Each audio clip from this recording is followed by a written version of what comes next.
இன்னைக்கு நம்ம கல்யாணத்துக்கு போனோம்னா கூட்டே இரத்த கூட்டு தான் வைப்பாங்க.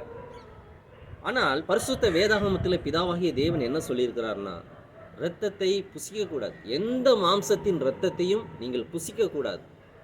லேவியராகமம் புஸ்தகம் 17வது அதிகாரம் 14வது வசனத்திலே அவர் சொல்றாரு, மாம்சத்தின் உயிர் அது இரத்தத்தில் தான் இருக்கு.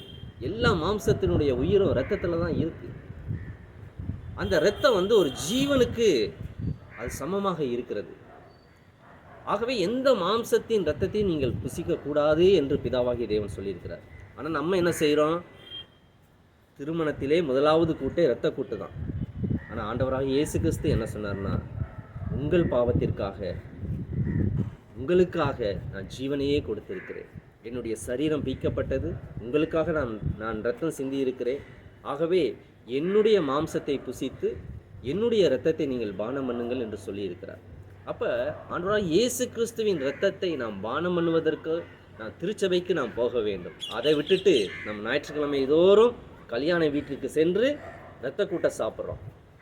இது தேவனுக்கு ஒரு பிரியமில்லாத ஒரு காரியம். ஆகவே கர்த்தருடைய கட்டளைக்கு நாம் கீழ்ப்படிவோம் என்றால் நிச்சயம் கர்த்தர் உங்களை ஆசீர்வதிப்பார். God bless you.